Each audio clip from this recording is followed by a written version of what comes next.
held on Teams and being live streamed. Today, we're considering an objection from the police to a proposed 10-4 maxima. I'm Councillor Janet Evans, and I will be chairing this meeting. I confirm I have nothing to declare.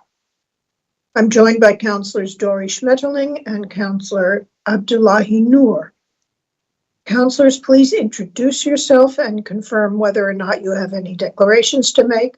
Councillor Schmetterling?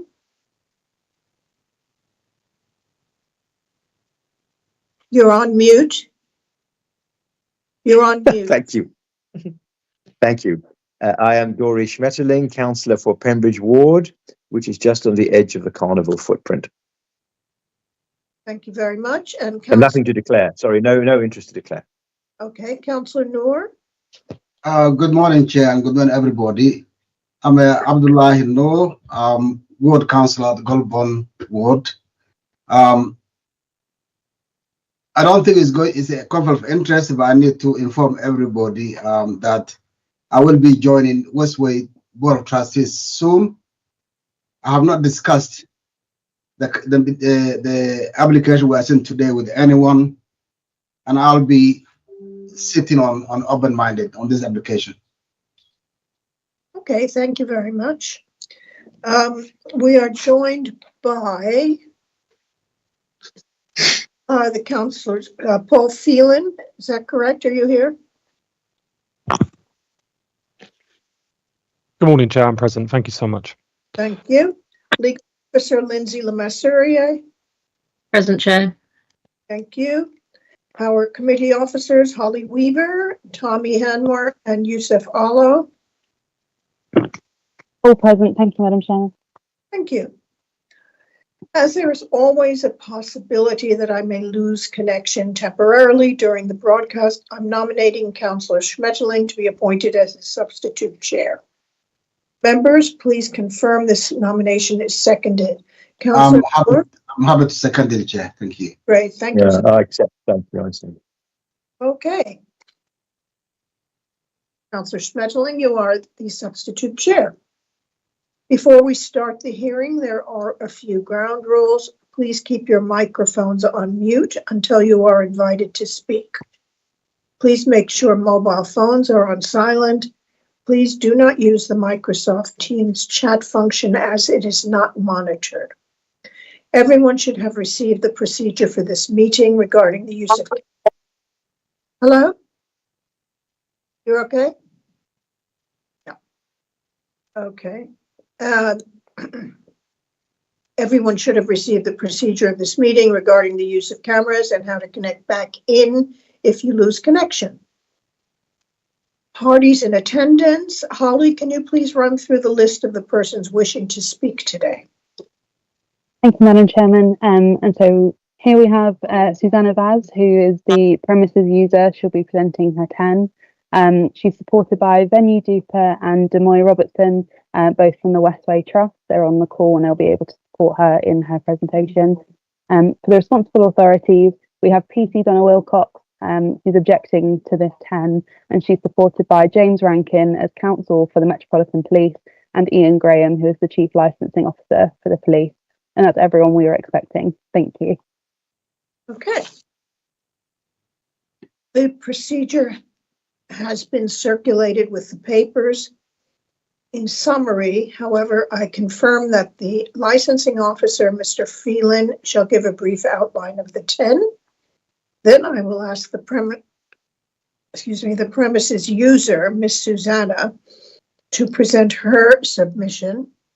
She will have up to a maximum of 10 minutes to do so. Please, can you confirm your attendance? Susanna Vaz? Hi, yes.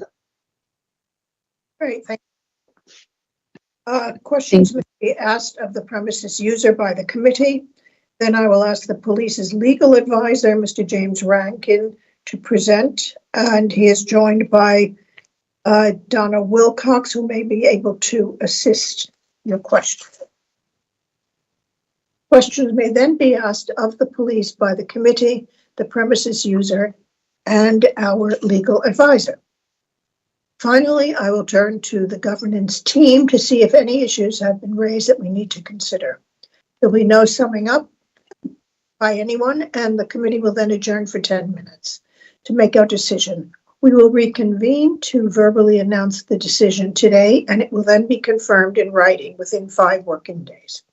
The full reasoned decision will be issued as soon as possible thereafter. I would like to remind everyone that the committee has read the papers, which comprises the main pack, and any additional submissions from the police. So there is no need to repeat their content, but please do draw our attention to certain points and pages. Let's get going. Mr. Phelan, please can you outline the 10 for us? Chair, may I interject at this point? It's Lindsay Missouri, the legal advisor. It's been brought to our attention that there has been additional evidence submitted by the police as well as by the premises user. Perhaps if we deal with this at this stage, if you don't mind, if the police could briefly confirm how many files have been submitted, and we'll need to consider whether we need to go into a brief adjournment to consider whether they should be admitted. Thank you. Good morning, Madam Chair. For the police, what we have done is provided you with an email from Superintendent Renauden. It's dated the 21st of August. We've submitted this in response to a document which was submitted by the applicants relating to an email from Councillors Simmons and El Nagi. The substance of that email, or rather that document, is to suggest that in some way the police had condoned at an earlier stage this application, and that is vehemently denied. At no stage, says Superintendent Renauden, did he ever sanction this application. So it's important that you read both documents. Okay, I'll be led by our legal advisor. Thank you, Mr. Rankin. We haven't obviously had sight of that yet, so I suggest that we go into a short adjournment. I believe governance are in the process of redacting elements of the all emails. I understand that the additional submission from the premises user obviously has been circulated to all the parties. So if the police additional evidence could be circulated to the parties and the councillors, we will then go into private session for perhaps 10 minutes to consider whether it should be admitted into evidence, and then we'll come back. Thank you. Okay. Lindsay, would it be helpful to put them up on the screen? We need to consider whether it can be admitted as late evidence in the first instance. So we need to go into private session for 10 minutes or so. Okay. Obviously send it to the other side so the premises user can make any comments as well before a final decision's made. So if we go back into the private meeting room for 10 minutes. Okay, and you'll be sending it over by email so everyone can see it. Governance will be sending it to us, yes. Okay. Yes, I'll be sending it in the next minute or so. Okay, thank you.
Hello, is everyone here?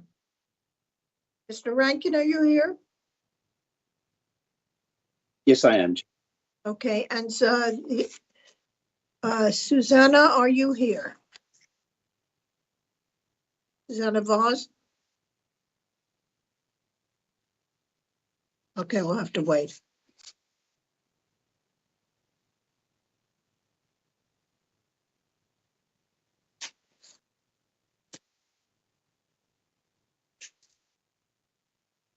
Susanna, can I double check that you're still on the call? If you could unmute your microphone or turn your camera on so we know that you're back with us. Hi, apologies. Sorry, just nipped to the loo. Fair enough. Okay, I'd like our legal advisor to speak, please. Thank you, Chair. Right, we've established that the police evidence was submitted before the start of the hearing. Therefore, although it's late evidence, we don't need the consent of either parties, so it can be admitted as evidence regardless, as was the premises used as other piece of evidence. Obviously, the committee have read it, but we are going to ask each party when they're making their presentation to also go through their additional submission, because obviously the council have only had 10 minutes to read it, and we want you to draw to our attention the salient parts so that we can fully take on board everything you've said. I'll hand back to you now, Chair. Thank you. Thank you. Mr. Phelan, can you please outline the 10 for us? Thank you, Chair. Good morning, everyone. Good morning. Ms. Susanna Vaz has submitted a temporary event notice for a temporary licensable event to be held on Sunday the 24th and Monday the 25th of August 2025 between the hours of midday and 7 p.m. each day. Ms. Vaz proposes to use the Maxilla community area to provide regulated entertainment and the sell by retail of alcohol for consumption on and off the premises. A copy of the temporary event notice and event management plan can be found at Appendix A of today's report. This notification has attracted an objection from PC Donna Wilcox of the Metropolitan Police on the grounds of the prevention of crime and disorder and public nuisance. Public safety, apologies. A summary of this representation is provided in the report with the full objection attached at Appendix B, Chair. Extracts from the Council Statement of Licensing Policy are attached at Appendix C. The premises is located within St Helens Ward. A map of the area is attached as Appendix D, with a list of licensed premises within the vicinity attached as Appendix E. A map of the 2024 Carnival footprint indicating the parade route, location of sound systems, bars, street trading sites, safe areas, and other matters is attached as Appendix F. This is for illustrative purposes only, as the map for 2025 has yet to be finalised. A list of temporary event notices received so far for this year's Carnival is attached as Appendix G. This excludes notices which have been withdrawn or issued a counter notice. Some of the notices may still be under consideration, Chair. Finally, I can confirm that the following additional documents were circulated in the lead up to this hearing. At the request of the police, a witness statement from the local neighbourhood inspector for North Kensington, Charlotte Legg, and at the request of the premises user, a Nottingdale ward map along with supporting comments from Councillor Elnani and Councillor Simmons. And finally, Chair, a document from the police which appears to be communication between the relevant parties ahead of today's hearing. That effectively concludes a summary of this notification. I'll leave it there for now. Thank you, Chair. Thank you. Now with the premises users case, Ms. Vaz. Lindsay, how would you like Ms. Vaz to explain the additional evidence? Do you want to do it through questioning or? Well, if she does her presentation and goes through what they're proposing, and if she could just make reference to what she's put in her additional submission, and then obviously anything else can be dealt with through questions from the committee. Okay. And if she wants to bring in anybody such as Venu or Damoy to amplify her existing evidence, they can't introduce new evidence, but they can amplify her existing evidence. She can ask for assistance. You may want to give the parties more than 10 minutes each, depending. It's up to you. Okay. Ms. Vaz, can you please present your submission and advise if there has been any additional documentation sent to the council, which we know, and if you could refer to that, please. Hiya. Yes. So, as well as my 10 submission and the initial appeal letter that I submitted in response to the objections, just last night, Councillor Simmons and El Ghadi had submitted a joint statement in relation to a walkthrough we had in July with Suzelle Pitti from RBKC, PC Leg, and Ronaldon, and Sergeant Ronaldon. And this was to disclose the site map. It was an impromptu meeting as I bumped into them, but I had disclosed the site map as the councillors were expressing their concerns of the continuation and escalation of risk in the deregulated activity in that Mexitla area. As of in June, we had an initial meeting with the Notting Hill Carnival team, RBKC and the Met Police, disclosing our need to regulate the activity down there.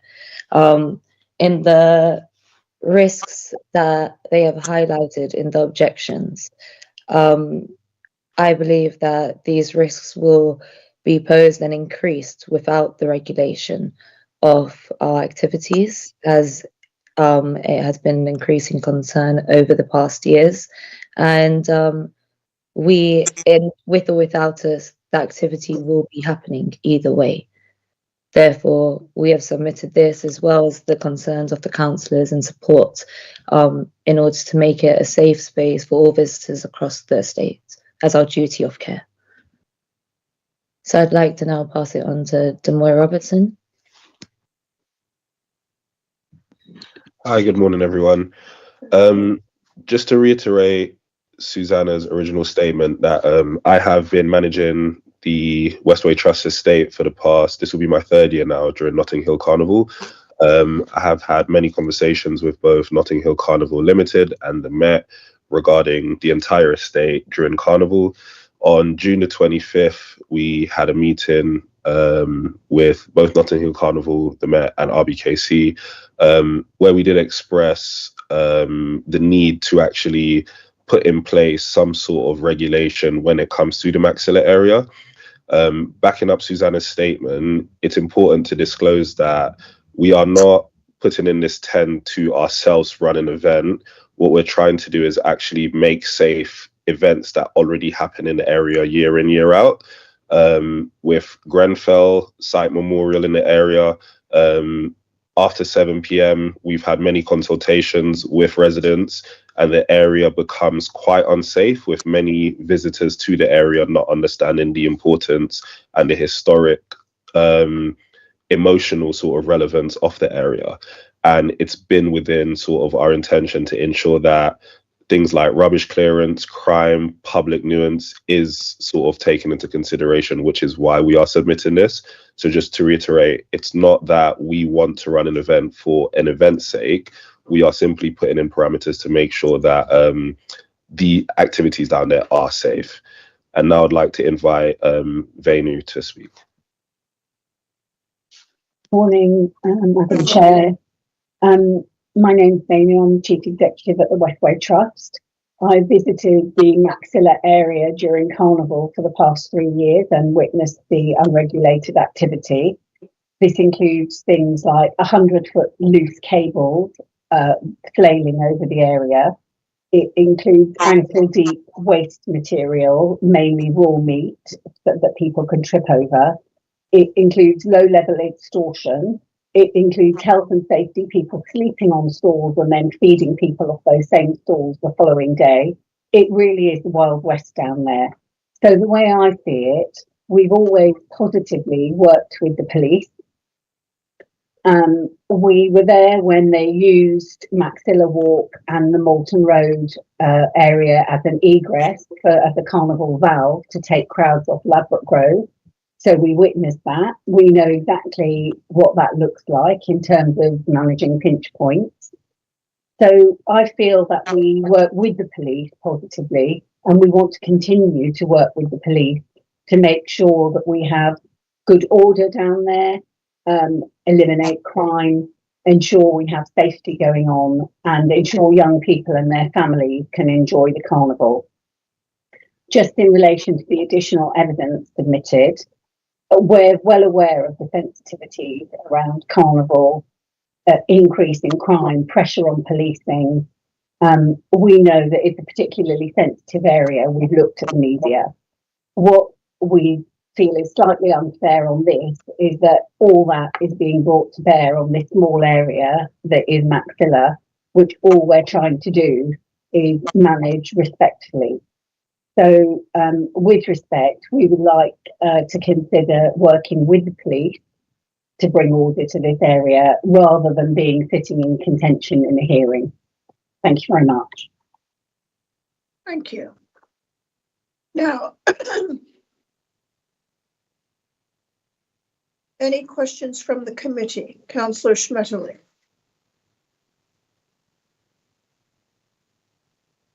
You're muted. You're muted. What Ms. Dafu said, really a question for the police. I don't know, is Ms. Vaz, yes, my question also, let's say to Ms. Vaz, is you are down as the event manager, is that right? Yes. So what experience have you had in the past of managing events?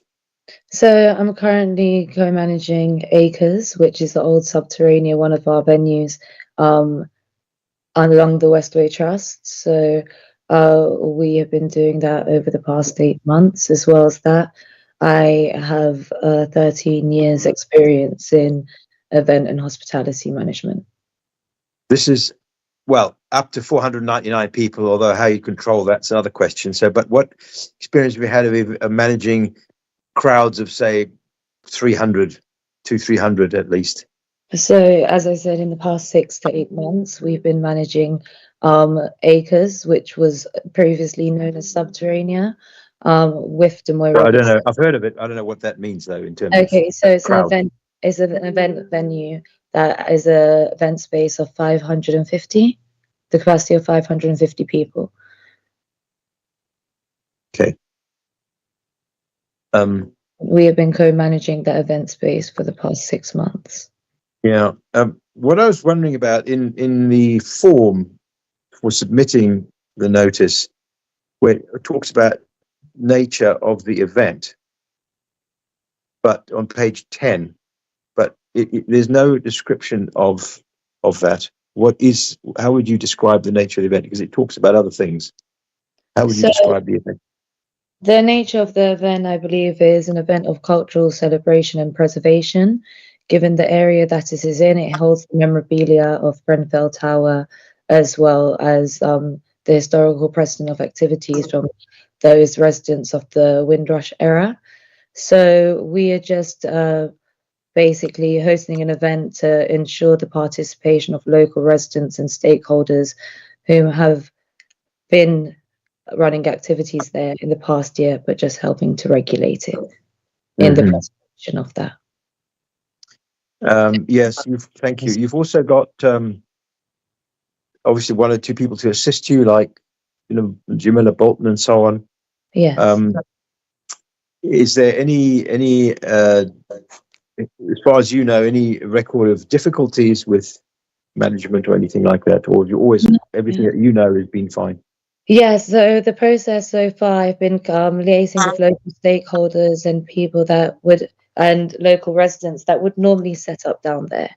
And I think the issues in previous years were that people that weren't local residents were setting up overnight, and that caused quite a lot of commotion down there. So that's why I've worked with the local stakeholders to try and stay true and preserve that culture.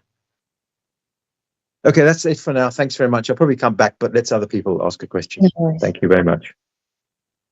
Councillor Noor. Thank you, Chair. Ms. Vaz, you mentioned you've been having some discussion with the police and the council going back to June. Can I ask, why it's been left just 2 weeks before the event, this notice to go in?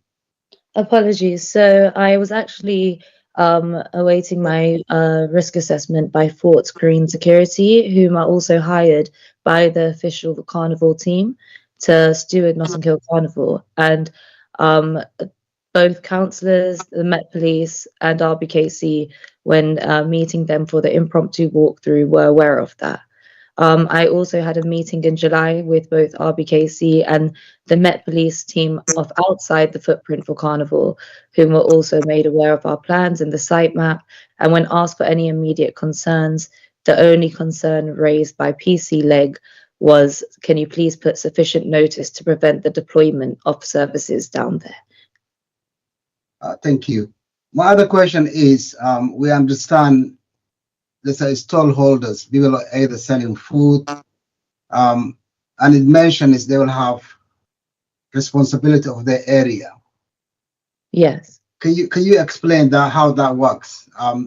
Different stalls managed by different individuals. So we will No problem. So yeah. sorry. So given that we are outside of the footprint, we are just facilitating and regulating the use of the area with the local stakeholders. So how I've done the site map is I've liaised with a certain amount of applicants who we are licensing their activity so we can we have the specific provisions in place to assure that health and safety. So if you can look at the site map, I've highlighted all different participant activities. Each of them will have a highlighted or marked area on the ground, which they will be responsible for. I've also ensured vehicle accessibility from Kingsdown Close, if needed for an emergency base, which is based in the Maxilla Social Club. So if you go on the second page, Sherry, you'll be able to see the overall site plan. There we go, on the second picture, and that shows it from a wider angle. Exactly. So thank you so much. So each color is a different activity which is held by a different participant. So everyone is then responsible of their proposed activity and has their own sections to prevent any collisions, as well as ensure the accessibility of all visitors across the state. One of Councillor Marwan's main concerns was accessibility between Bramley Road and Maxilla Close. Maxilla Walk, sorry. So I've ensured fencing there to ensure accessibility, as well as security to manage it throughout, so to prevent overcrowding and dispersing of the crowds, both down Bramley Road as a major egress point, as well as to a sufficient signage to ensure visitors can go through Maxilla Gardens, therefore dispersing the crowds and making it a bit more safer.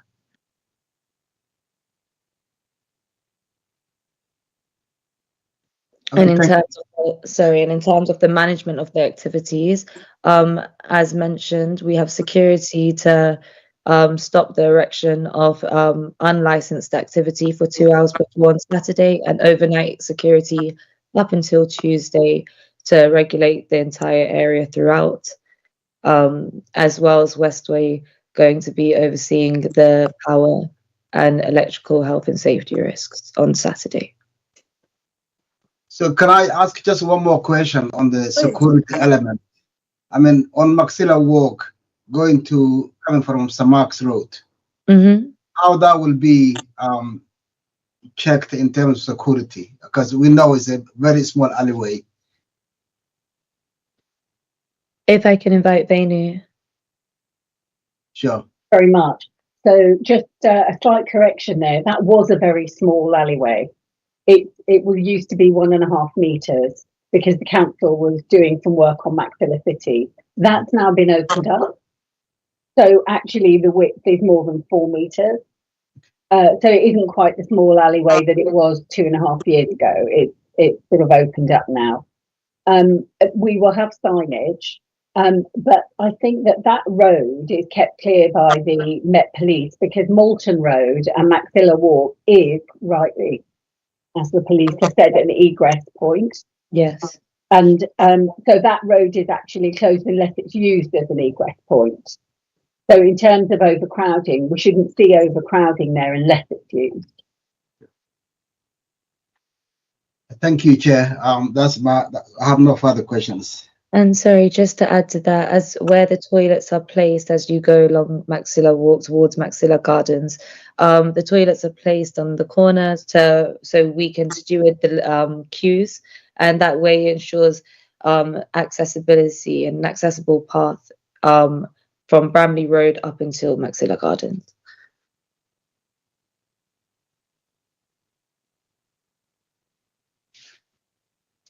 Chair, when you're ready, after you, if I may, then carry on with a couple of questions after you. Yes. Actually, I'll let you go first. Okay, thank you. Sort of random things.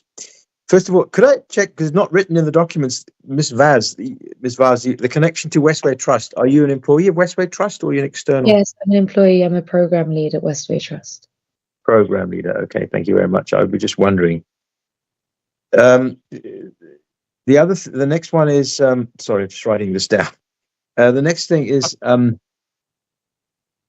question, like on page 6 of the report pack, it initially speaks of on and off the premises sales of alcohol, yet the police then ask on page 29 of the pack, do you mean just off the premises or on the premises?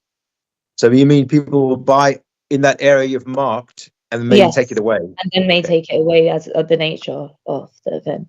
Okay, fine, thank you. Thirdly, the maps you submitted, including what we've just been shown them, I have to say, although the markers themselves are quite nicely coloured, actually the maps are really unclear. It doesn't tell you anything. You can't read the key, because when you expand it, you can't see. And I think you were trying to cut down the number of pages in the document, perhaps, I'm just suggesting. But actually, they're really impossible, for me anyway, impossible to decipher as to what's what and where. I managed to work out where the toilets were, but that's about it. And, you know, it's... If needed, I can always send a further. I can always send a further PDF as I attach this as screenshots to the event management plan. But I can always send the original PDF if easier. Yeah, I always think that. Yeah, it's not color coded unless not that I see. And normally you would say, what is the pink? What is that? Yeah, the color code was on there. I'm not too sure why that hasn't shown up. As on my PDF it does show, so apologies, but I can go through it with you if you need. So each color represents a different participant. If you go to the second page, apologies, because it's highlighted with the orange area. Thank you. Okay. It's enlarge it, that'd be great. Yeah.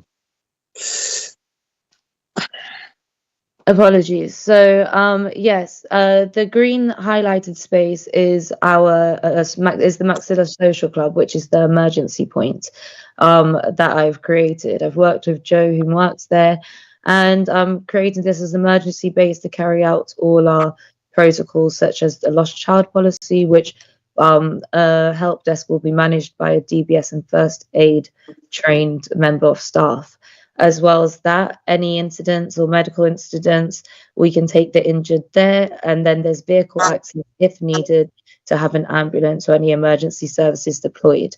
Where is that? Where is that? And that's the emergency base where the cursor is, just the green highlighted. Your cursor. Yeah, property, which is the Maxilla Social Club. Oh, okay.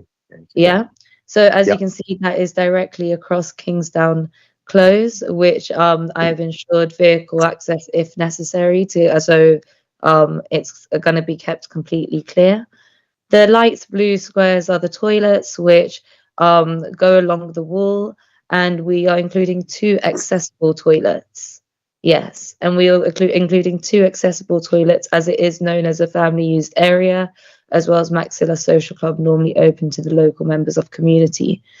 That way we can have the security or stewards ensuring that the queuing goes alongside the sides of the building, therefore ensuring accessibility throughout the event. In regards to the pink stalls and the pink stalls in the middle, this is going to be managed by Jamila Bolton, which she has proposed 6 trading stalls, 1 bar and 1 help desk. The help desk, as mentioned, provides the procedures of all the safety procedures, sorry, as well as we're going to provide a QR code that links visitors to the official carnival map, so visitors can be informed whilst entering the footprint and whilst they probably have more signal than inside the footprint. The purple truck just by the pink Yeah, exactly. That's a food truck behind the wall. That goes against the wall.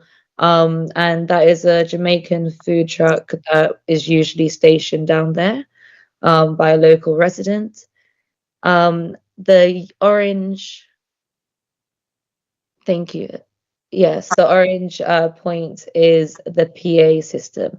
So this PA system has been running there for around 25 years and mostly unregulated, sorry.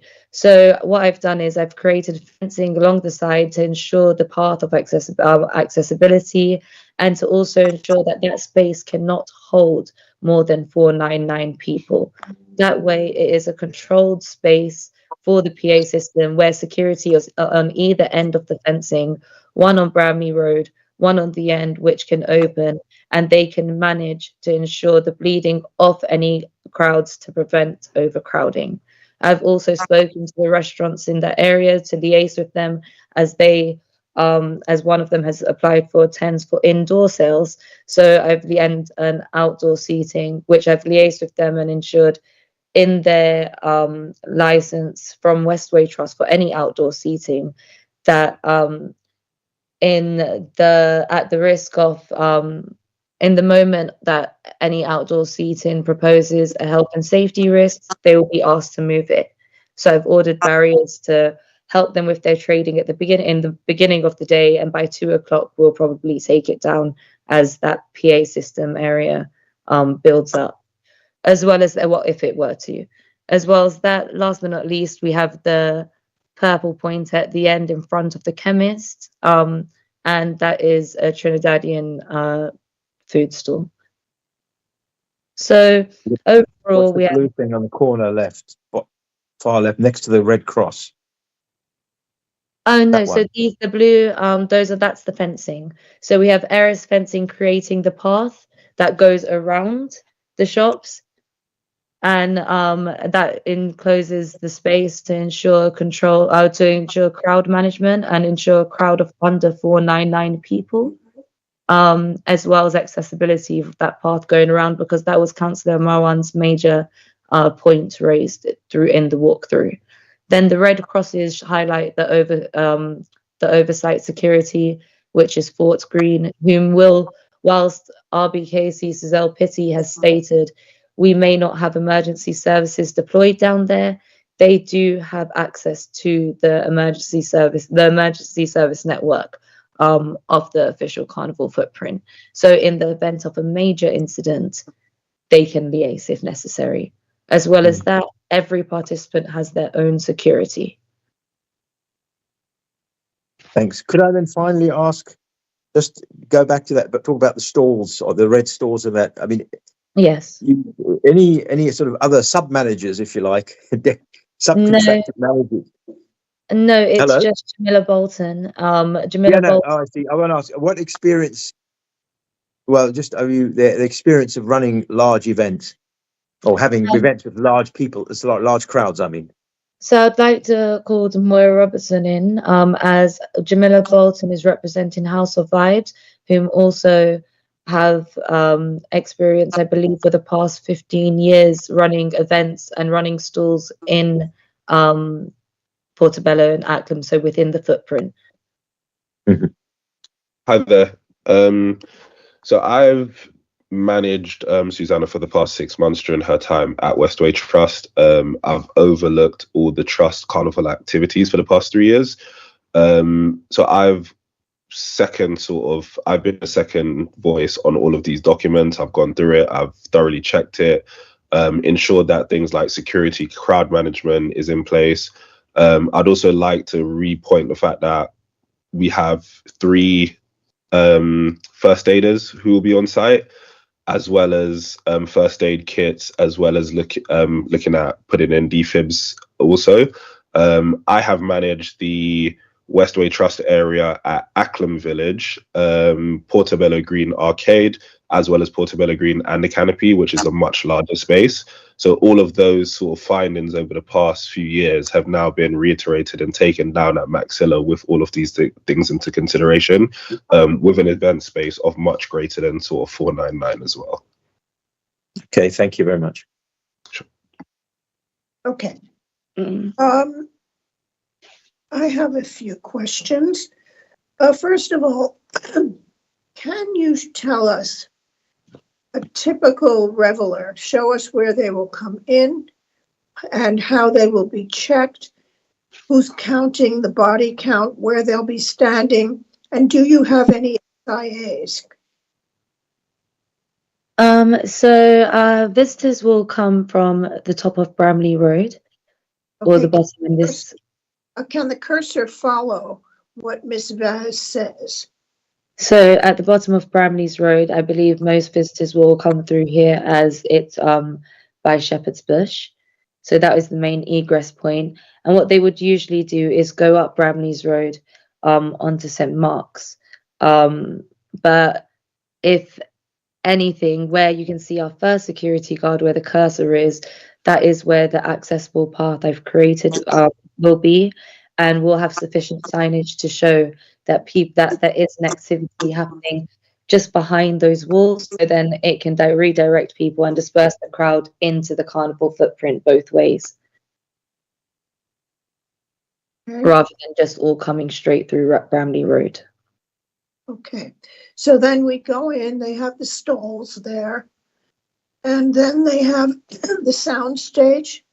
Yeah, so there's a PA system just in front, and then they can either go straight through Bramley Road again or around. So they have two options. And as I have a member of security that will be stationed at the end of the fencing, they can gauge whether they will need to bleed any of the crowd through to open that access point to both sides. And then as people go through, as you can see where the red crosses are along the bottom, that entire path has been left accessible. So all trading is happening in front. Okay.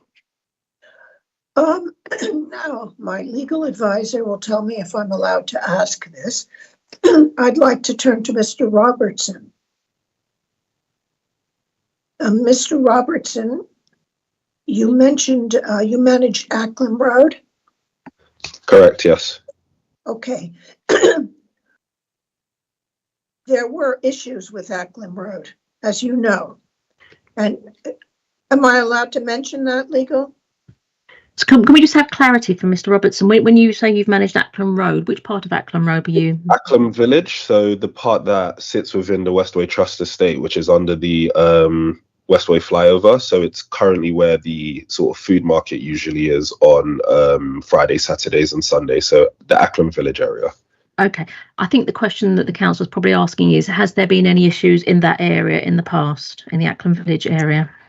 Since I've been managing, no. We've consistently worked with the police as well to actually safeguard the area and continuously actually put in place a lot of their suggestions. So since over the past 3 years, absolutely not. Thank you. Back to you, Chair. Okay. Mr. Robertson, can you put hand on heart and say that you feel this presentation and the way it will be run will make you sleep at night and that it will be safe? I know you can't guarantee who shows up, but do you really feel it can be safe from crowding and security aspects?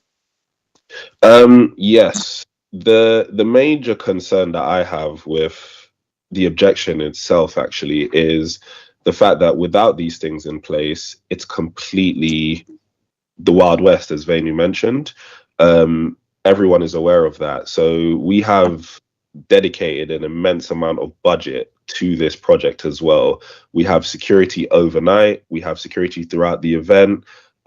We have first aid trainers. We have first aid kits. Without the presence of all of this and this investment that we've made, that does not exist. And these events have been happening there. It's literally a ticking time bomb, and it's been like that over the past few years. So for me, having this in place will make me sleep at night, and on the event days as well is just it's a weight off of my shoulders and the trust as well, because without this in place, we have no idea what's happening. Police, it's an event where police are already short-staffed. there's so many resources dedicated to Carnival, that area is not looked upon. So us putting this in place is because we are greatly concerned of something, if something were to happen, and to make sure that it is a safe space for everyone. Okay, and I will ask the same question of Ms. Deepa because you have referred to it as a Wild West. We have been to areas on Carnival that came down to that. Are you feeling secure with the plan here? More secure than I have been for the last 3 years, and we've been planning this for the last 2 years because we've known this. So we have good documentary evidence about what has been going on down there for the last 3 years, and gradually making sure the residents understand, those local people who want to celebrate Carnival understand that the trust is building a relationship with them to make Carnival safer. That's the only way that we can make this area safer, with the cooperation of residents. Otherwise, literally is the Wild West. Just to add, I will be on call for the Sunday. I've had 17 years of managing events all around the country. My head of property and estates will be on call on the Monday. He's managed and overseen the Carnival, the Westway estate for Carnival for 15 years. He knows all the local residents down there. So we are putting a lot of resource here to make this area safer, and we want to be working with the police to do more. Okay. Would you agree, though, that problems can arise with people who aren't residents? Problems can always arise in Carnival. It is a one-off super event and super scale event. So problems can arise and will always arise. But I think it's unfair to put all that media attention on this small little area in Maxilla, which actually we're trying to make better. Well, we are all on the same page, which is why we are putting a lot of attention on this little area. It's when you neglect to look that things can slip through. Okay, I think that is all for my questioning. Do we have any questions from the legal officer? Yeah, I'd just like a few to clarify. So the site is underneath the Westway flyover. Is the entire site where the event's going to be held owned by Westway Trust? If Susanna could answer.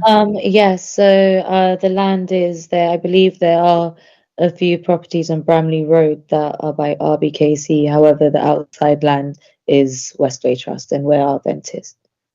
And will there be fencing around the entire event? Will there be will the entire event be enclosed by fencing? And not the entire, no. So as mentioned, and on the site plan where the dark blue Eris fencing is highlighted. So there's Eris fencing along Bramley Road to create an accessible path and to ensure controlled crowd managed space, which is on the left-hand side, as well as fencing around Hope Gardens and the Wall of Truth, that is to protect the Grenfell. And where's Hope Gardens on that plan, please? Hope Gardens is just at the bottom of the third, by the third security X point. So middle cross piece at the bottom, where the where the second dark blue. And that's just no, beyond, sorry, just below it. Okay, that's yeah. cool. So that elongated bit just underneath that cross, we've put Eris fencing around the entirety of Hope Gardens, as well as the Wall of Truth, out of respect for the Grenfell residents and those affected by the tragedy. And where these access points are, there's going to be security making sure people can't gain access to the event unlawfully. Is that correct? Sorry, can you just clarify, as it is an open public event? It is open. So how are you going to manage numbers? How are you going to contain 499 people? Well, I think it's unreasonable to expect that there will be under 499 people. However, given the fact that the PA system, I've put the fencing there to ensure that that space can't hold over 300 people. And as the security, where you can see they will be stationed, they are stationed at a point where they are able to manage and divert the crowd, as well as have a sufficient communication. I've also provided radios. Each security member will have radios that will be synced with myself, as well as I'm providing an additional radio service and clickers. Therefore, the additional radios will be connected between each security team of each activity, myself and Fort Greene Security, so we have continuity in correspondence. Okay, so just to be clear, where the PA system is to the left of the site, yes, that area there you think can be managed so that it's not more than 499 people, but you don't think the entire site can be kept to 499? And no, I think naturally, in the nature of Carnival, that we can't confirm that the entirety of the site will be under 499 people. However, where the PA system is, I've created an accessible path, as well as enclosing the space as it's on a main open road. Therefore, we've created a path to disperse the crowd for both areas. So people won't only go up to Bramley Road, but in that enclosed space of the PA system, it can only hold up to maybe 300 people. So by no means will that space be overcrowded. And in prevention of overcrowding, the fence opens at the end too, so they can bleed it out into that main area, which goes in towards the footprint. Okay, So just two more quick questions, if you don't mind. Yeah, so cool. the regulated entertainment, will that just be from the PA system on the orange Yes. marker? Is that the only place where regulated entertainment will take place? Yeah. Okay. And just out of interest, obviously temporary event notices, they relate to up to 499 participants. Have you thought about applying for a premises license as opposed to a 10 going forward? No, as Westway, as it's private land, so we permit the premises, the licensing for any activity there.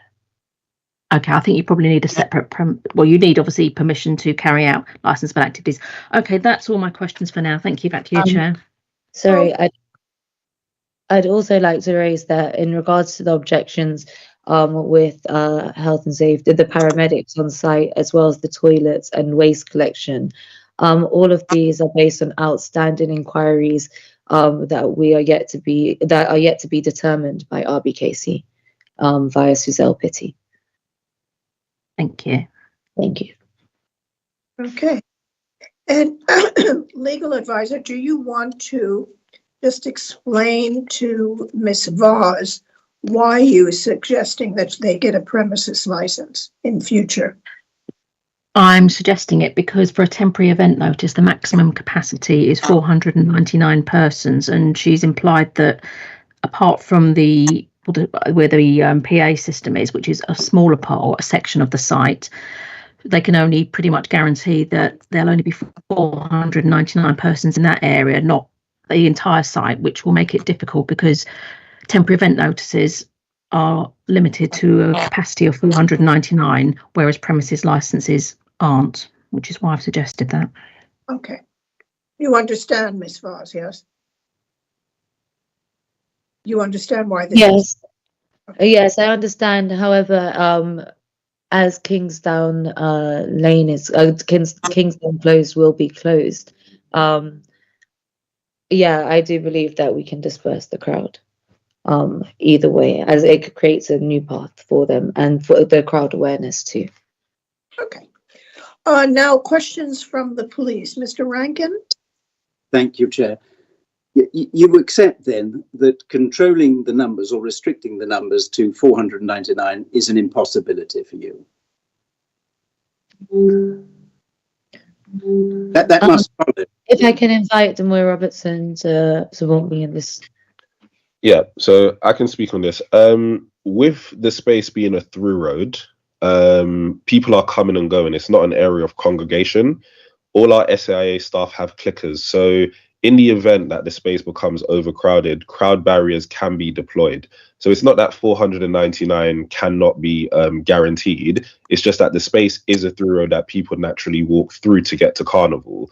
So yes, the area can be contained to a certain number. And based on the clickers, if we have somebody entering through Bramley Road and going out through Maxilla, it's quite a long distance. So naturally, security liaising with each other, there is going to be a delay, which is why Susanna has mentioned that it's going to be difficult to contain those numbers. However, if on both sides we see there's an overactive amount of people entering and not leaving, we can deploy sort of barriers and stop the actual number of people entering that space. My question to Susanna remains, do you accept that it's an impossibility to restrict the numbers, as you've already indicated, to 499? You answered yes earlier. Yes, I think that given the nature of Carnival, as Demoy pointed out, that I don't think it will create a crowd of 499 people, but given the nature of the area, people will walk through, and it being a major egress point. So if anything, what would happen beforehand, as Councillor Marwan highlighted in our walkthrough, is that on the left-hand side by Bramley's Road, people will then set up stalls, and that there was no accessibility to that.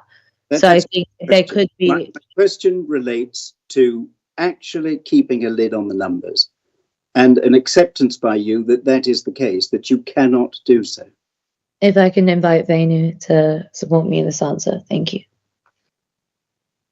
What I would say is that the area defined, you can control numbers, but the area of this whole maxilla area that is outlined here on the whole map that you're seeing, I would say it's pretty impossible unless you're the Met Police to control that area ingoing or outgoing, because our estate is completely permeable. This is what we deal with every time there's a major event in the area. That's very helpful. Yeah. So partially. That's all I needed to know. Can I ask you this?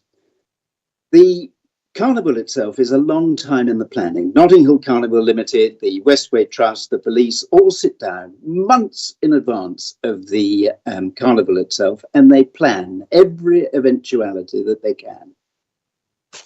Why? Because the Westway Trust engaged with Notting Hill Carnival Limited, for example, for Portobello Green. There was an early engagement then. You got your temporary events notices for Portobello Green. You did the same for Ackland Road. What is the reason for submitting a temporary events notice just 3 weeks before the Carnival? Sorry, engagement has happened, but Demoy will address that particular answer. Yes, we have actually engaged. As I mentioned, on the 25th of June, we sat down with both Notting Hill Carnival and the Met. What we did ask, because they said they had mentioned that they do not wish for any activity to take place down Maxilla. So we said, if we do not plan in the area, are the Met prepared to deploy resources to the area? That question was never answered. Therefore, we have gone through great extents to plan things like risk assessments, stewarding. It's a residents consultations, stallholder consultations. That has taken us an immense amount of time. And as Susanna mentioned, the last final straw that we needed was the risk assessment, which took a ridiculous amount of time to get back. So it's not that we haven't had these conversations. These conversations has been in the works. We've sought legal advice. We've had internal meetings. And it's just that we received our risk assessment quite late, which is why the submission was late. But the late submission does not indicate that there hasn't been extensive planning in this. If the purpose behind this application is to secure the site, why don't you just secure the site? Why do you need a temporary events notice? Why do you need to bring in many hundreds of people into an area which is outside the Carnival footprint in order to secure the site? Because hundreds of people already attend that area. This is something that has been happening for over a decade. And again, when asked for collaboration, because it's outside the Carnival footprint, it's not something that we've been granted collaboration on. So it's not that we are bringing hundreds of people to this area. It's the fact that hundreds, if not thousands of people pass through this area anyway, and we're making it safe. What we don't want to do is police residents, police stallholders, police anyone in a celebratory event that takes place years after years. That's something to celebrate the African Caribbean community, which is who most of these residents are. So what we're trying to do is, for example, there's one sound system. In past years, there has been 3 sound systems that go on past 7 p.m. People have sort of used areas as public toilets, which has caused conflict and fights because of the Grenfell issues. This is all information that we've received. Our job is not to tell residents that they cannot do something and stop something. Our job is to ensure that it's happening in a safe and in a safe way. I'm wondering if you may be overstating the position in previous years. I'm looking, for example, at the question of the sound system. Yeah. Whilst we accept that there was a rogue sound system that was set up in 2023, the police closed that down, didn't they? Yes, but then it was switched on and off again as through our consultation. So that kept, what happens during Carnival is, because I'm also on the ground, the police can shut a sound system down, but once they leave, it pops back up. After 8 o'clock, deregulated entertainment takes place. It's very difficult to disperse crowds. It's not an overstatement. There were no sound systems there. Sorry? Last year, there were no sound systems. Last year, there was no permitted sound systems. However, large speakers were brought in at several times throughout the day. Well, we'll hear from Mr. Graham in just a moment on precisely that. Yeah, thank you. That's all I wish to ask. Cheers. Okay. So now, for the police's case, who's presenting it? Police's objection? I'll do that if I may. Yeah. Just in broad terms, and you know this already, that the police apply their minds to each and every application, and they don't object lightly. There are many applications which have gone through without police objection. To date, there are some 53 applications for temporary events notices that have gone through without a police representation. But the police room, with a combined experience of 150 years of policing the Carnival, sat down and applied its mind to this application. And on any view, this is a significant application. The view that we take is explanations about risk assessments and the like we regret are matters which should have been addressed well in advance of this application. And what should have happened is that Westway Trust should have engaged with Notting Hill Carnival Limited and the police and signed off all of the eventualities that are being raised 3 weeks before the hearing. But they did not do that. Now, the concern that we have relates to the area itself. It's known as Sector 6. Sector 6 is outside the Carnival footprint. And for many, many months now, the police have identified what the Carnival footprint is. The proposal by these applicants is to bring Maxilla Fields within the footprint of the Carnival. But what is intended is that by having the sound system, they call it a PA system, let's call it what it is, having the sound system where it is, with all the stalls and so on, an area which is a sterile area, which is known as an MEZ, a managed exclusion zone, becomes part of the Carnival. By applying for this temporary events notice, they, at a stroke, bring Maxilla Fields within the footprint of the Carnival. And that presents us with difficulties, because our police resources have been, for all of these months, all of our planning has been targeted on what the Carnival footprint will be. We've only got local police officers to deal with Maxilla Fields. Now, that's the bigger picture. What we had done through careful planning was to ensure that people took a circuitous route around Maxilla Fields. In other words, Bramley Road to Hope Gardens. All carnival goers had to follow that route and not go through Maxilla Garden. The intention behind the application is positioned in this way, that if you grant us a 10, we will be able to police the area with our security. What remains a mystery to the police is why that activity requires the introduction of hundreds of people to the area in order to render it safe. We just do not understand that argument. The plans that have been, and this is Councillor Noah's point, and we follow it up, the plans have been unreadable and unhelpful. The fencing, for example, is vague and imprecise, and it's unclear how that fencing is going to impact upon the attendees. Now, but what has happened in previous years, insofar as the police are concerned, is a more welcome position rather than the unwelcome position of driving the coach and horses through the carnival footprint. It's much easier for the police to control rogue traders and rogue sound systems than it is to have the forcible introduction of hundreds of people attending this particular area. And that leads to overcrowding, that leads to increased tensions amongst the crowd, it leads to assaults, it leads to large-scale disorder. I simply fail to understand, on behalf of the Commissioner, how it is possible to argue that the introduction of hundreds of people is a much better thing than incidental rogue traders.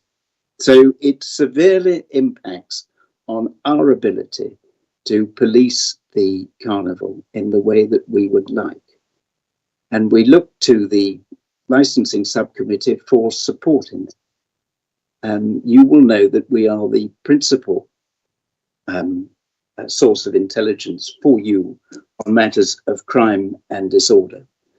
And paragraph 25.11 indicates that you should be looking in your policy at what the consequences would be. And for some time now, Sir Mark Rowley has gone on record as saying that he views the carnival as poorly run. He has insufficient police to police it. That's even with 7,000 police officers. And there are fewer stewards this year. And that's set against a backdrop of ever increasing numbers. Some 2 million, in excess of 2 million are expected this year. So and with regret, because we welcome the dialogue that does exist, good dialogue that exists between the police and the Westway Trust and other responsible authorities. And whatever the outcome of today's application, we wouldn't want that to in some way be impacted. But we do say this, that, and I'll deal with the letter from Councillors Simmons and El Naghi, which seems to suggest that there's some tacit approval has been given by the police in these impromptu meetings that took place unarranged on, for example, the 15th of July. The email from Superintendent, it's not Sergeant Renowden, Superintendent Renowden, and the statement from Inspector Legg, not PC Legg. These are experienced officers, and what the superintendent is keen to point out is that at no stage has police approval ever been given to the plans as put forward by the applicants. They were there to listen. They were there to hear what the application was about. But the correct forum for placing objections remains on the application for the temporary events notice. And that's why we are objecting today. I've got I've got Ian Graham, who's going to help me, and also Donna Wilcox. Mr. Graham, if you could just unmute yourself and come on to this meeting. Certainly.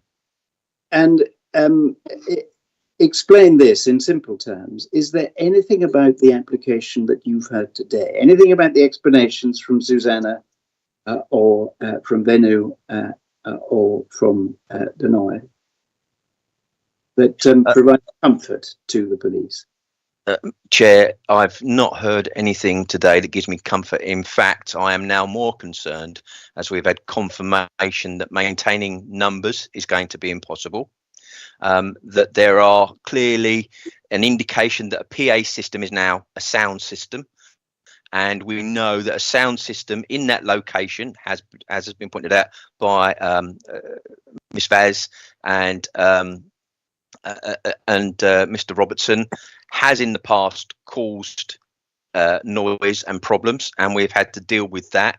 It causes crowds in that area to congregate, hence the reason I've had to send officers previously to that site to close sound systems down. I can confirm that we do have officers available all day that look at the footprint of Carnival, and we deploy officers into there. And I have had in the past, as has been highlighted, to send officers to those sound systems to close them down. Last year, we did identify a couple of rogue traders, as they've been described, on there who were selling food, but we received no complaints about noise or any sound systems being set up, and I can confirm we've received no complaints of trespass on that site from anybody either. So in terms of the problems that it's caused, the problems we've seen in the past are from a sound system being set up, whether it be legal or illegal. It does attract a large crowd, and will do so again, I have no doubt. The fact now we've been told that those numbers cannot be controlled across the site for which this 10 has been given is of course concern. And the reason I talk about the site is because there is other licensable activity taking place, including the sale of alcohol across the site. So we now have a very large site. We've been told that the crowd will be clicked in and out, but there's not clearly a one way in, one way out to make that easier for staff. As Ms. Vaz knows, controlling numbers in a premises is absolutely key to the safety, and I'm sure that when she operates subterranean, she has very good mechanisms for controlling those numbers. I am not convinced that the mechanisms that they have in place at the moment can control the numbers that they are suggesting will be there. Can you just help me this way? Because I've talked about the circular route currently as the footprint is laid out and planned by the police. There's a circular route that takes them around Maxilla Gardens. In other words, they have to connect via Hope Gardens and Bramley Road without going through Maxilla Gardens. That is the plan. Invariably, there will be people who breach security cordons, even the best of cordons. But the aim of the police is to use Bramley and the Gardens as the main route for access and egress to Carnival, and we have planned for that route and are able to put resources into those routes for controlling those areas. Maxilla Walk has not been considered within those plans. If granted, the proposals by the Westway Trust completely ride roughshod over those plans.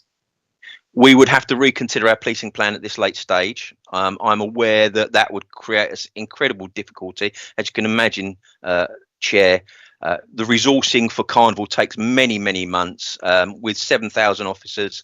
Trying to then redeploy officers at this late stage would cause significant problems to ourselves. That's helpful. Donna, did you have anything to add? No, I don't, Mr. Rankin. That's my case then, and we're happy to answer questions. Thank you very much. The committee will start with Councillor Schmetterling.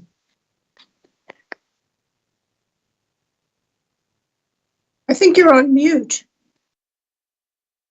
I keep doing it. I keep forgetting. I shut myself up and then forget to unshut myself.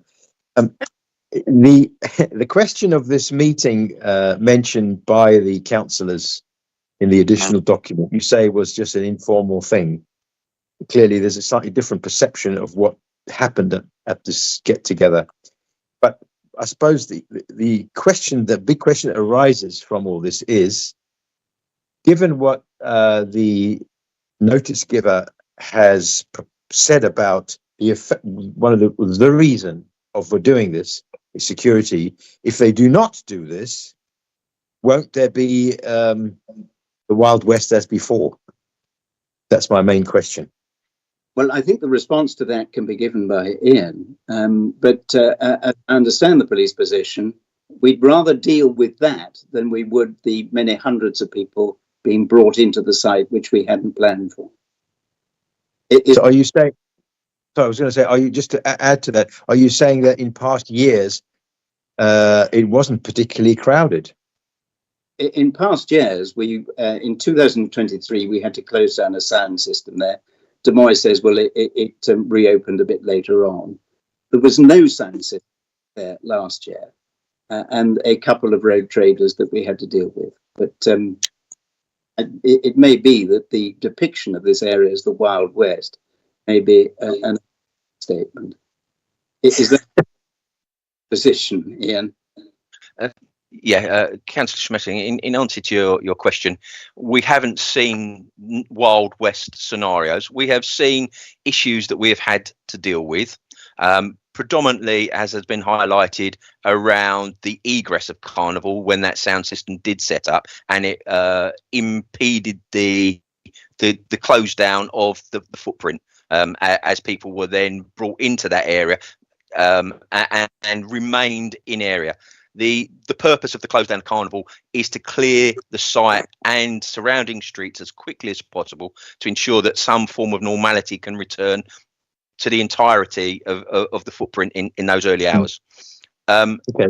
Having understood the issue, and as Mr. Rankin has raised, many businesses within the footprint and areas and private residences secure their sites from trespass and illegal activity, and do so successfully. What we're being told here is that without the temporary event notice, this would be impossible to do for Westway, and it's just understanding why the need for a 10 is prevalent rather than the need to secure the site. So it's confusing in some respects there. And so, sorry, go on. As Superintendent Renaudin said in his email, at no point have either Inspector Legg or myself given written or verbal support for this event to take place. As appropriate, the licensing process is the relied on system for the Met Police Service to raise these objections. Both Inspector Legg and I are supportive of the licensing objection being submitted, and that's still the case. So what kind of impression was conveyed by the police officer or officers that whom the councillors met? I don't think that's a question for the police. It's a question. Perhaps not. I mean, no, but police could say, well, we didn't actually say anything. We just had a discussion. I think it's more a question for Miss Vaz, Dory. Fair enough. So you're saying that the police would then have resources too, because I mean, I think there's going to be again 7,000 police officers or something focusing on disorder and so on, rather than stewarding. So you think there will be resources available to keep order in that area under the Westway Trust, assuming no event takes place? Is that what you're saying, Mr. Graham? Councillor, what will be available are local resources, which are invariably diminished by the fact that some of those resources will have to be deployed to Carnival. Hence the reason that we have the area as sterile as possible to reduce the impact and burden on policing resources and ensure that we move the attendees at Carnival away as quickly as possible and through agreed routes of egress. See, okay, finally, I suppose my current question is, if there was engagement, I mean, in a sense, it's. I suppose I should really ask the notice giver, but certainly planning for the Carnival, obviously, it takes the whole year, really, at the end of the day, from the day after it ends, the next one's planned. So now Westway Trust have said that they've been planning this for quite a while. So there seems to have been, other than, I don't know what engagement was from the police to not put it on hold, but to say, well, it's at your own risk, and it doesn't mean that the police will not object. That's really, what engagement has there been, you think? I can only confirm the statements we've had from Superintendent Ronalden and Inspector Legg, that any engagement so far has been Westway Trust informing them of their plans with no commitment or anything other than a listening brief from those officers to listen to what the proposals were, and then take those points in the round, if, as and when an application or a notification was given, and then it is handed to the licensing team to consider alongside their thoughts and concerns to prepare any position that we may have.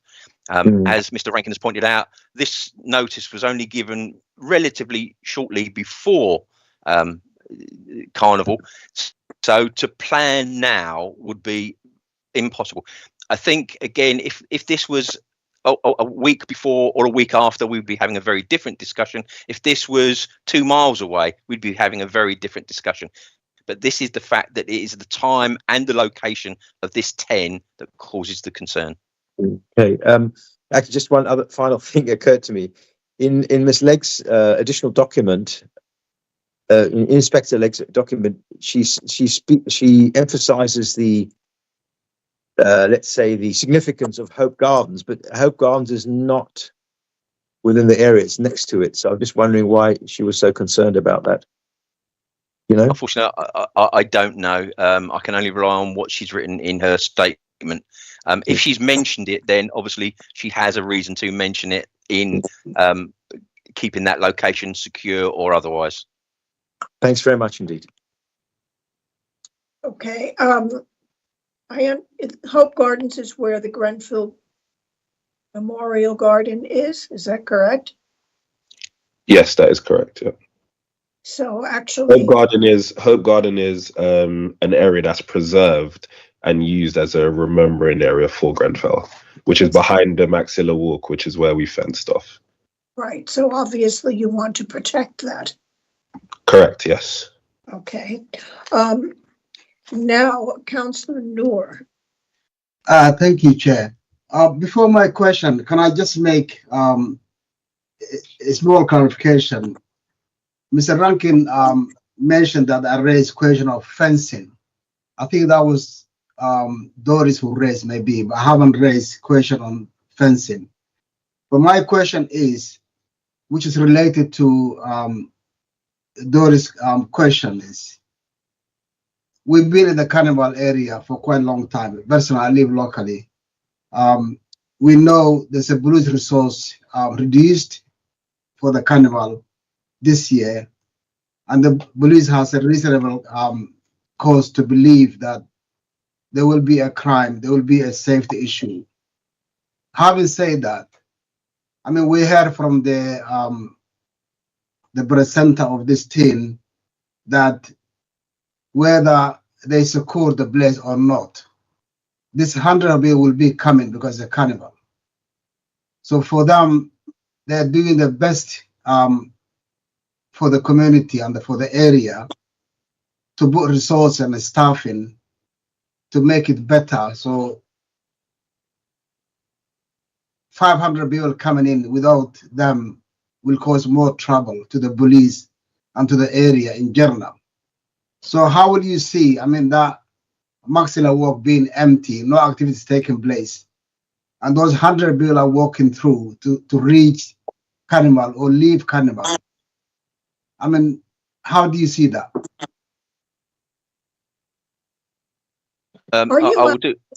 Sorry.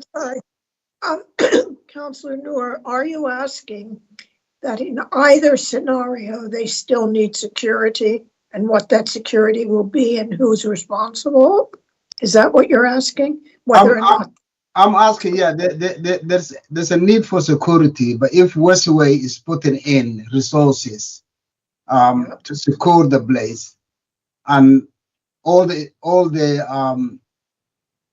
stallholders are having their own security, will that not be supportive to the police work? I think the answer to that is this, that were it not for the 10, there would not be hundreds of people in this area. It's the actual 10 itself, which will bring hundreds of uncounted people into the area that wouldn't otherwise be there. It's a sterile area set apart. It's not part of the carnival footprint. And our position is that it may well be that the applicants have overstated the position of what has happened in the last few years. The categorization of it as the Wild West, we would disagree.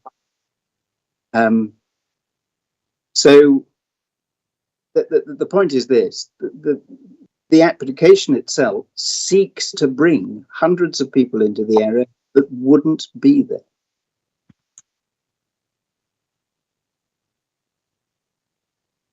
I mean, Chair, I respect the police officers' comments about dealing with this application.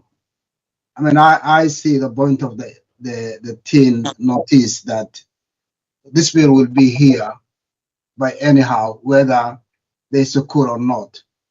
And they see taking this action and taking this responsibility and putting resources will supplement the police work rather than bring issue and crime to the area. And is there something you wanted to add? You'll make that into a question because with what you're saying, we understand what you're saying, Councillor Noor. Yeah. So please ask it in the form of a question, how you think it'll be affected. No, to be honest, not Shelley's. I mean, if these people will be coming either leaving the carnival or joining the carnival with number of hundreds and not having these services, they are suggesting to have those 2 days. Wouldn't it be better for the area and for our community safety to have those services and that team to run those 2 days instead of not having it?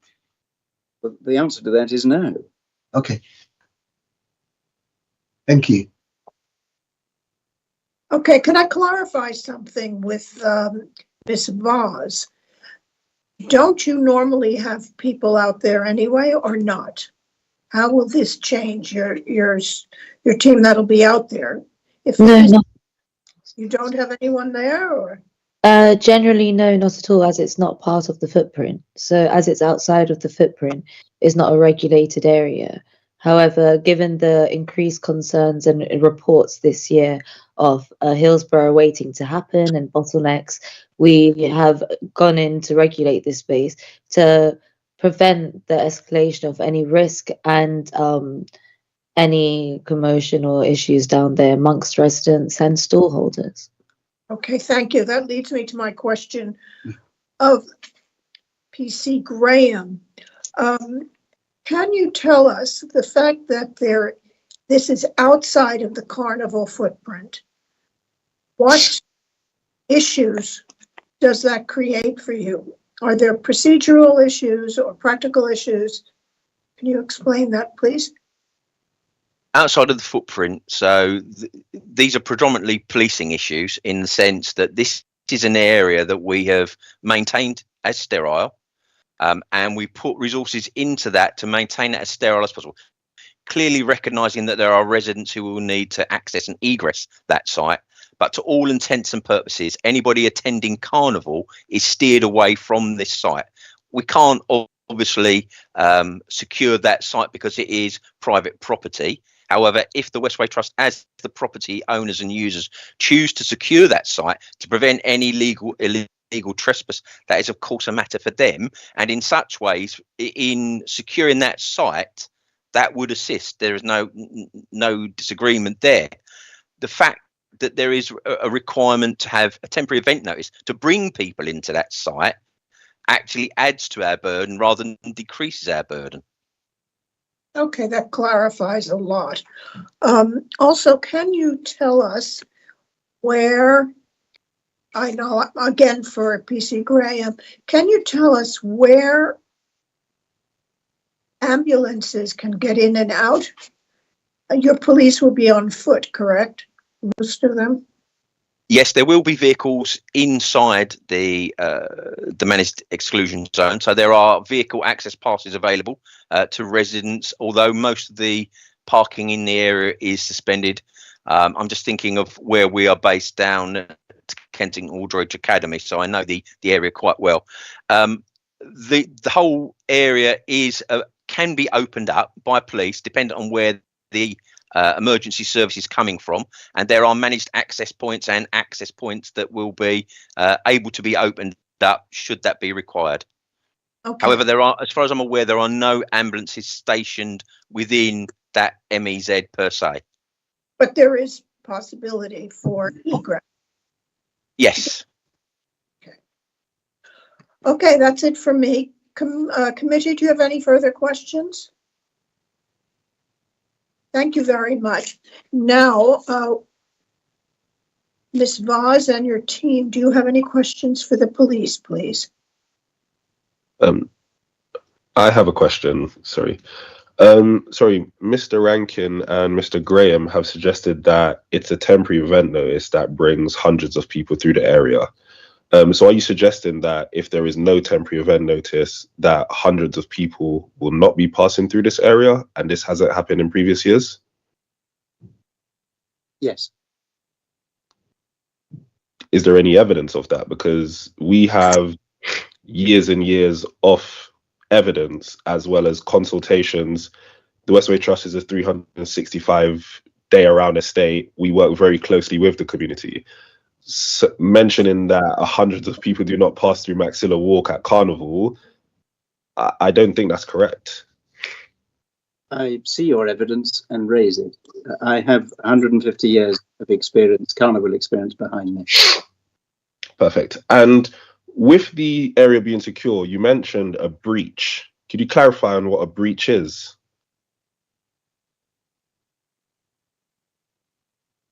I'm sorry, I didn't So you mentioned that the police secure the area, that they don't use it as a throughway, but there are breaches that are taken care of. Could you clarify on what a breach is? Yes, for example, one of the two rogue traders that set up last year, that's a breach, and we can shut that down.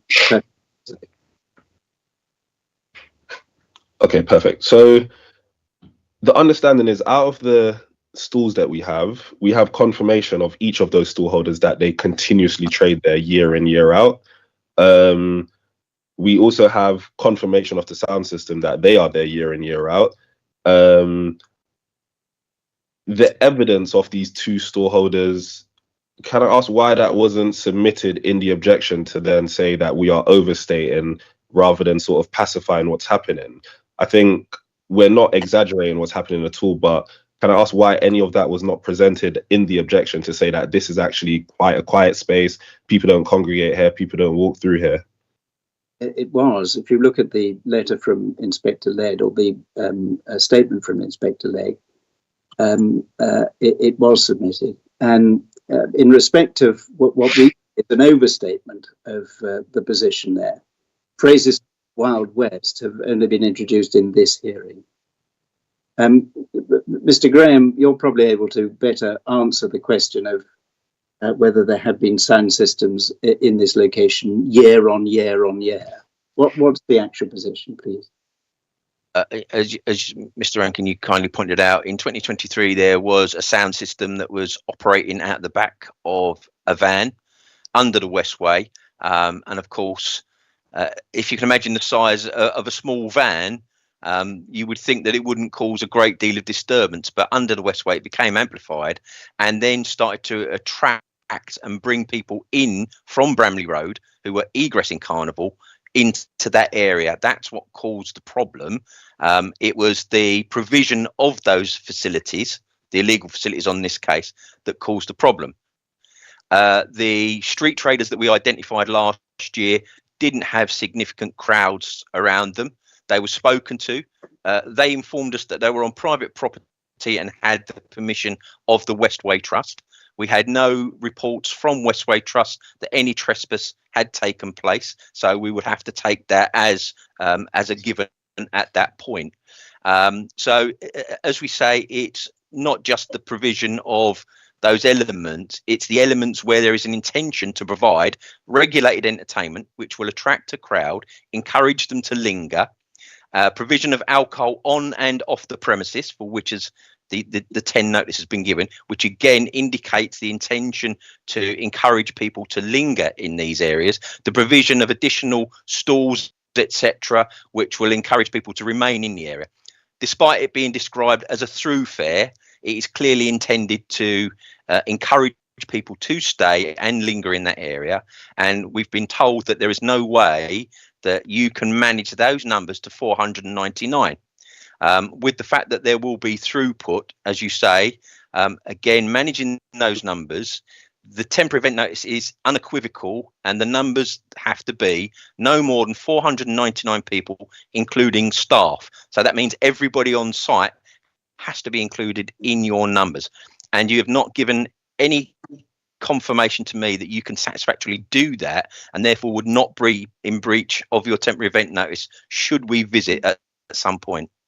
Okay, so the final question from me is, just so that I have it, based on our plans, which are very proactive, the police's plans is to simply be reactive. So if a sound system does pop up, then they will shut it down. Or if rogue traders do pop up, then they will shut it down. Or if an incident happens, then we will deal with it, as opposed to having something in place, which is So the plan of the police for the Maxilla area is, if something happens, we will then deal with it then.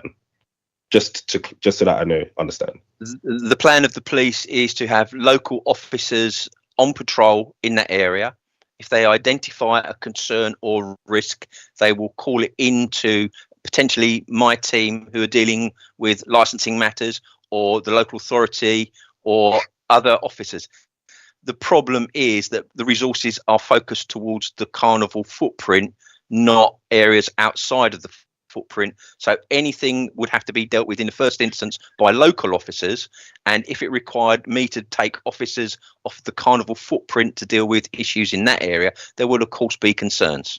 So in the same way that we would visit any sound system, any temporary event notice on the footprint, if you hold a temporary event notice in that area, we'll be obliged to visit to ensure that that's being run in a way that complies with the legislation and that it is safe to continue to do so.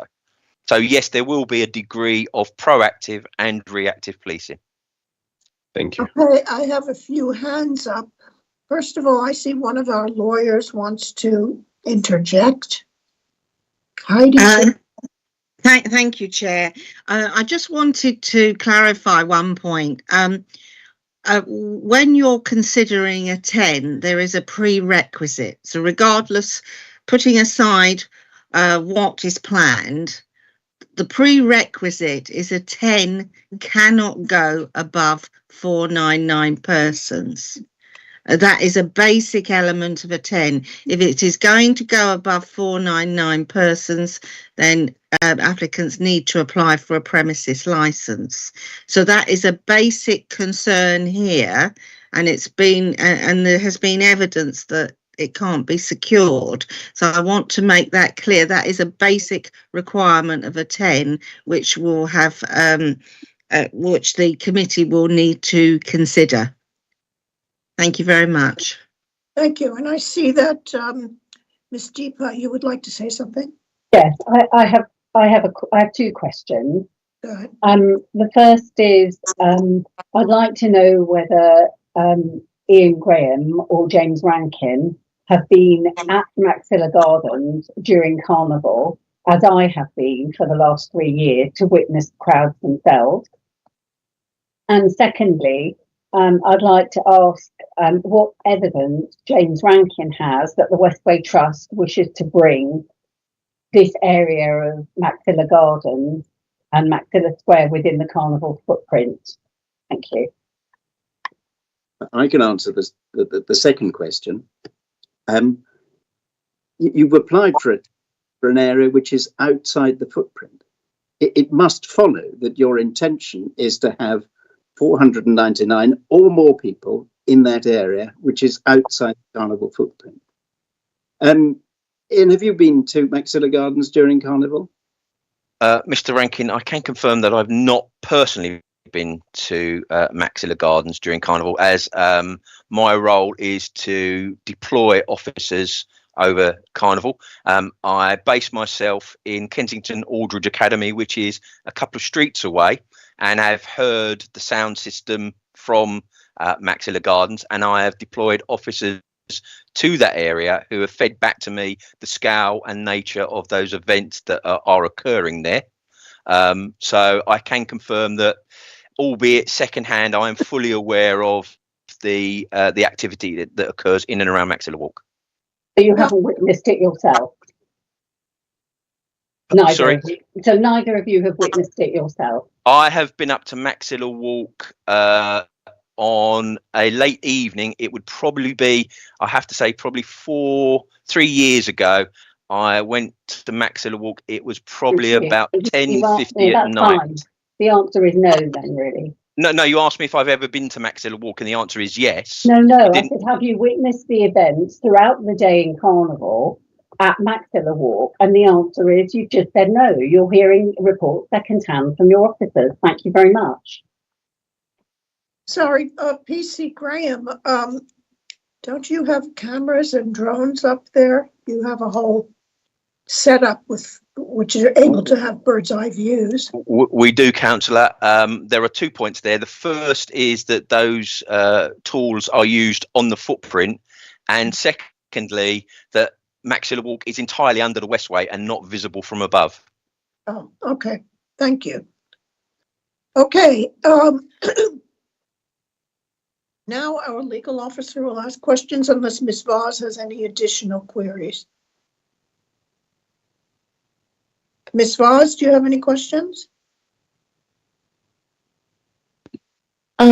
Yes. My question is that the concern regarding the overcrowding from Bramley Road in Sector 6 of the Maxilla area, I think it's referred to as the Grenfell community area. So when people are accessing Carnival from Shepherd's Bush, they will turn off Bramley Road, I assume, much earlier, and coming from the other direction, turning off Cambridge Garden. Therefore, the Maxilla walk route, as they mentioned before, isn't normally used as heavily. Therefore, we don't expect to have over 499. And as Mr. Rankin and Mr. Graham repeat that we are inviting visitors across the estate, but no, I believe the visitors are here for the Notting Hill Carnival, and we are just regulating as they enter and leave. So my question being is that given the withdrawal of our services, are the police willing to deploy members of their team there this year to regulate that if we aren't? Ian, this is the gun that's placed to your head. That if Susanna and her team aren't there, then you're going to have to do it. Are you happy to do that? Mr. Rankin, I can confirm that we cannot put additional resources into that location, and should the Westway Trust wish to secure their property, that is entirely a matter for themselves. Any further questions from Ms. Voss's team? Yes, the objections are mainly based on outstanding inquiries, such as the vehicle access passes for the toilets to be regulated, as well as inquiry for an ambulance or paramedic to be based on Kingsdown Close, as they've stated in this meeting that the police have access to open and close the closed road of Kingsdown Close. So my question is that given the event and the fact that none of the inquiries have been addressed so far, is it something that they're willing to work together in if this goes ahead? Are they willing to support it so we can have overall correspondence and continuity between our team and theirs? Mr. Rankin? This one for you. Oh, Ian? I can confirm that we would continue to engage with anybody that wishes to engage with us. The access points, as I say, are managed by police and security provided by Notting Hill Carnival Limited. So it depends on which access point is looking to be used. There may, as you rightly point out, be local officers in that area. I think it's unlikely that we would prevent an emergency vehicle entering into the site in any way, shape or form. So I am somewhat confused as to why there is concern that we would do so. Yes, it's because of the outstanding inquiry of the given to both the outside the footprint Met Police that I met with, as well as Suzelle Pitty, in having an ambulance station there, as I've guaranteed vehicle access into the emergency base. The vehicle access passes are not the responsibility of the Metropolitan Police, so that would be a local authority issue. So I cannot comment on whether the local authority would give you a vehicle access pass for an ambulance. But again, I can't imagine for one moment that they would refuse that. Okay, no problem. Just to highlight that, as I've put an emergency base on the TENS, on the site map, sorry, it actually reassures that there's direct access to anyone of needs of their service, rather than having to find them within the crowd. And in correlation and in communication, then I believe it provides more safety. Okay, can we now move on to our legal advisor? Do you have any questions of the police? Yes, just one question or two questions. Can you just define what a sterile area is? And the second question is, if the event were to be secured with a fence all round and numbers could be contained, would the 10 still be an issue?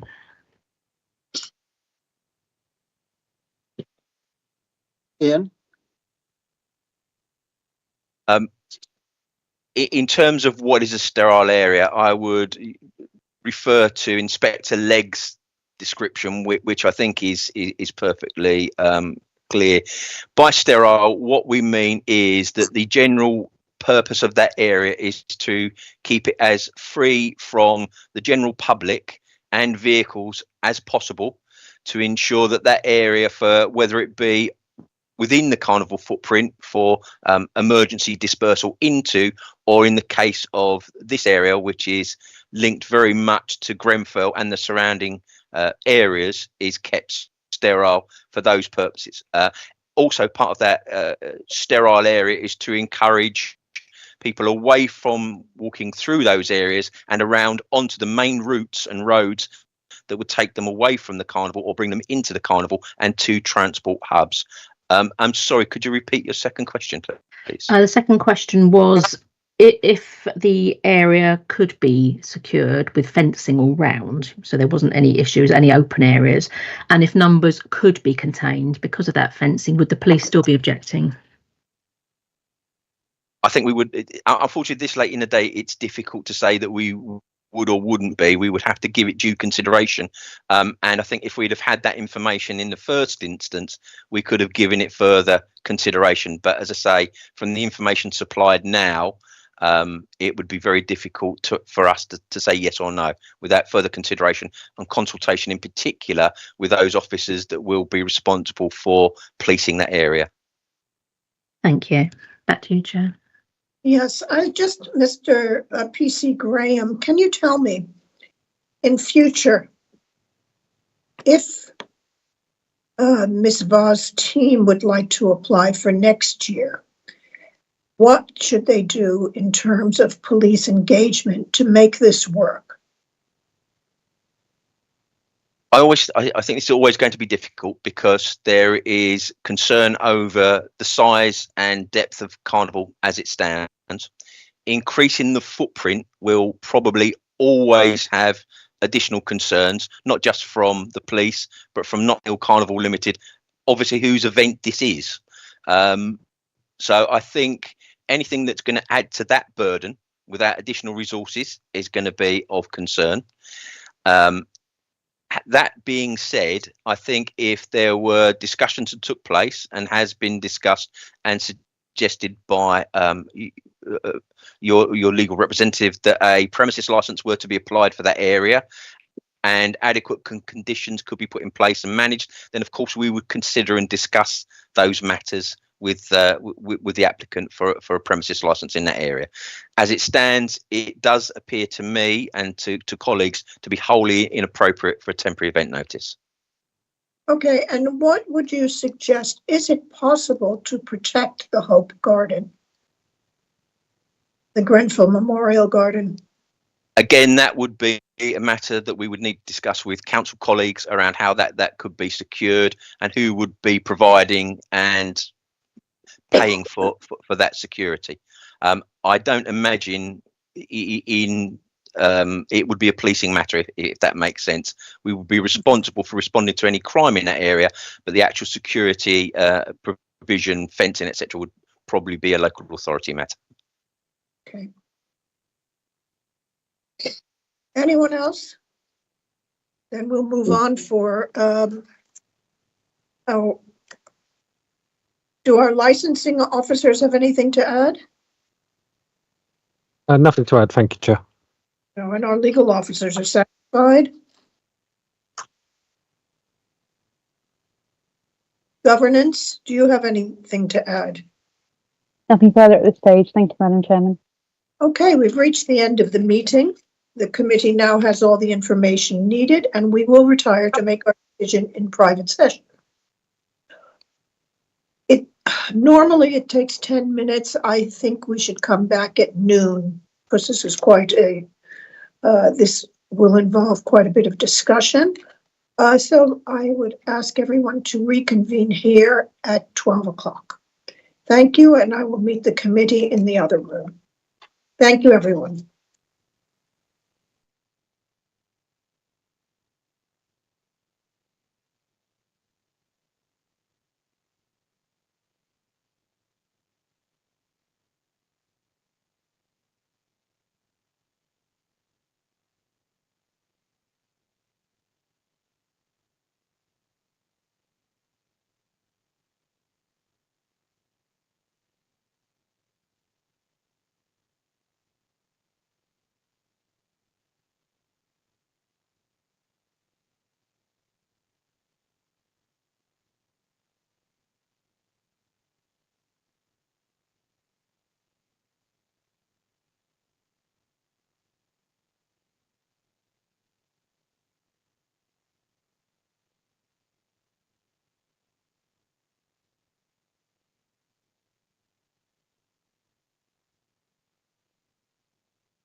I'm just going to double check that everybody is still here for the committee to announce the decision. So starting with, oh, Susanna, she's there. Perfect.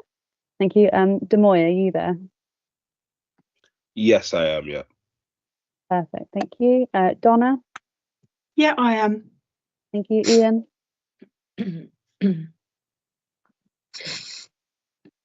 I'm back. James? Hank, Yes. are you there? Thank you so much. Ian, are you on the call? Yes, I'm here. Thank you. And is Venu joining for the decision? Apologies, Venu had to leave, but I will reiterate everything to her. Okay, perfect. Thank you. Thank you. Whenever you're ready, Madam Chairman, we'll go back live and you can announce your decision. Okay, we are ready. There we go. Hello. The committee has considered an objection from the police to a temporary event notice, which has been given by Ms. Susanna Vaz for the provision of regulated entertainment and the sale by retail of alcohol on and off the premises at the above premises on Sunday, 24 August and Monday, 25 August, between the hours of 12 and 7 o'clock, for a maximum number of 499 people at any one time. The committee has considered the committee papers and the submissions made by the parties, both orally and in writing. In reaching its decision, the committee has had regard to the relevant legislation, the Secretary of State's guidance, and the authority's statement of licensing policy. In summary, the committee decided, after taking into account all the individual circumstances of the case and the prevention of crime and disorder and public safety licensing objectives, because you could not limit or guarantee a limit of 499 people, we feel that this 10 application was not appropriate, and we 5 of the Licensing Act 2003 for the event.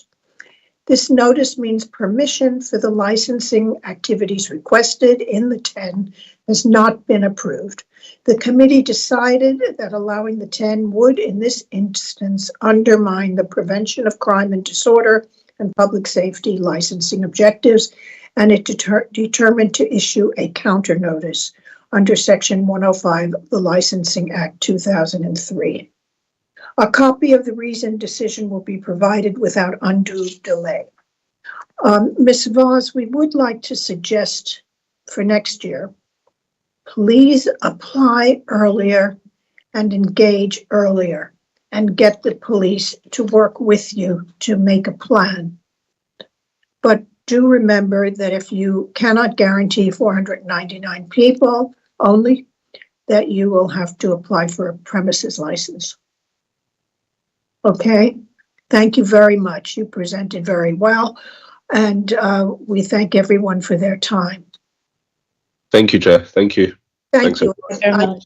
I'd like to Thank say you. thank you also to Heidi Titcomb. This is her last ever hearing, and she has done a wonderful job. We really appreciate her work. As we say, thank you for your service, Heidi. And you've done a wonderful job. And thank you to the committee. Thank you for everyone who presented today. Please take on board what we are advising for next year. And thank you for the police for your time and our licensing officers. Thank you very much, committee. My thanks also on behalf of the Commissioner, and I wish Heidi well in her well-deserved retirement. Thanks very much. Thank you. I've enjoyed the job immensely. Thank you all the support I've had. So yes, it's a surprise that this will be my last one. Okay. Thank you very much, Heidi. Thank you. Thank you, everyone. Thank you, Heidi. Bye-bye. All the best. Bye. Take care. Bye.